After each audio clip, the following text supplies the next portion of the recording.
Galaxy S6. Now, Samsung has announced two new phones today, so the Galaxy S6 and the Galaxy S6 Edge, and I have videos about both up right now, so definitely be sure to check out that Edge video as well. It'll be the first link below that like button. But this Galaxy S6 is definitely the more traditional looking of the two new phones, so this is the totally reimagined Samsung flagship, supposedly rebuilt from the ground up in its design, but if you ask me, it has a lot of elements that remind me of devices I've used in the past. But yeah, so the leaks were right. You can see it looks like another Samsung phone from the front, and then it has chamfered metal sides to grip, real metal this time, not plastic that's painted to look like metal, and the button placement is all on point. It kind of feels like a mini Note 4 in the hand, except for the back, which switches over to this very shimmery, very glossy, very slippery glass back. It's Gorilla Glass 4 on the back, and you don't actually have to hold that glass though, since the glass curves on the edges right to the metal, so your hand is basically just holding the metal all the time, so at least it has that going for it. It is slightly thinner than the Galaxy S5, it's just 6.8 millimeters thin, and it's also a bit narrower from left to right thanks to the super thin bezels on the sides, kind of like the LG G3, so that is one thing I really like. It's a 5.1 inch display, but it manages to fit into a pretty compact, usable sized body, even with the home button and the chin and everything. And speaking of that display, it is gorgeous. So it's a 5.1 inch Quad HD AMOLED display that gives it a pixel density of 577 pixels per inch. It basically looks like a piece of paper when looking at sharp text or images or video or anything really. It's really impressive to look at. Plus it gets super bright, up to 600 candelas per meter squared. That's extremely bright for an OLED display, or any smartphone display really. And yeah, it's absolutely beautiful. Colors are super saturated. It will likely be the best display on any smartphone when this phone is released. So that's Samsung at its best right there. Only thing that remains to be seen is how long the battery will last. So obviously the Galaxy S5 had a 1080p display, so I'll have to see how long this Galaxy S6 with its 2,550 mAh battery can last when you put through its paces in real-world use. I'll definitely be testing that a lot in the review. Now, another thing Samsung has always done really well is the camera, and the Galaxy S6 is no exception to that rule. It's rocking a new 16 megapixel sensor, but with all new optics, so an f1.9 maximum aperture, which is super fast, and I'm glad that that's improving.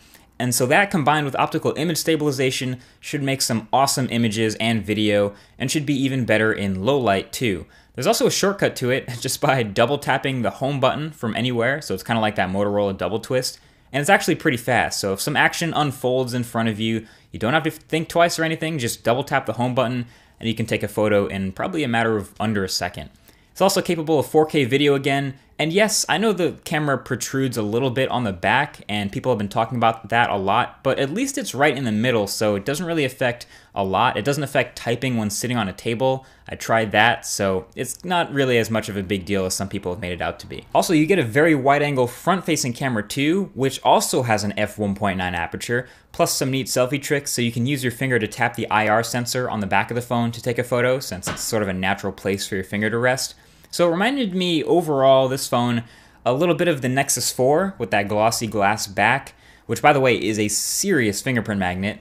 And it also reminded me a little bit of the iPhone 6, of course, with the bottom of the phone, the rounded metal, the speaker grills, and also with the improved fingerprint reader in a good way because it's a lot faster and finally only requires a touch instead of a swipe to unlock and get into things. It's definitely on top of the spec game though, with an octa-core 64-bit chip, 3 gigabytes of RAM. It's not IP67 certified anymore, so no water resistance and no expandable storage or removable back, but it added Qi wireless charging support and an infrared blaster on the top, and fast charging for 50% charge in 30 minutes with the supported charger.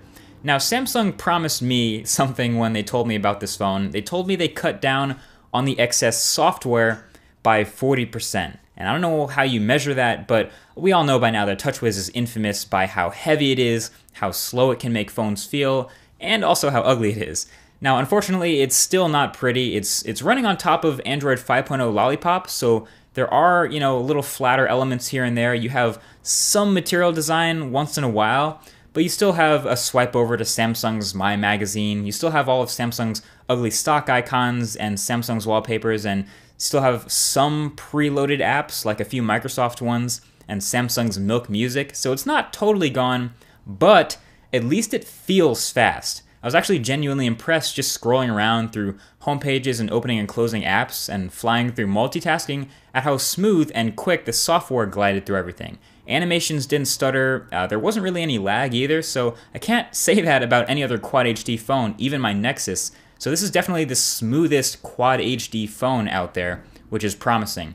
I still would have liked to see more cut out of TouchWiz, or at least some redesign of the icons or something like that, but overall the software experience is definitely an improvement. So overall, it's looking like the initial gut reaction a lot of people have to this phone is the design, and that makes sense. People want to see a big visual change on the outside, and I gotta say, this is not the prettiest phone Samsung has ever made, but I can tell you, it's two different things to look at the phone versus actually holding this phone in your hand. It's actually one of the best feeling phones Samsung has made in a while, thanks to the new materials and the tighter bezels, and of course that gorgeous display doesn't hurt either. So there you have it. It's the most tame version of Samsung's two new flagships announced today. Definitely let me know what you guys want to see in the full review when that goes live. Thank you for watching this first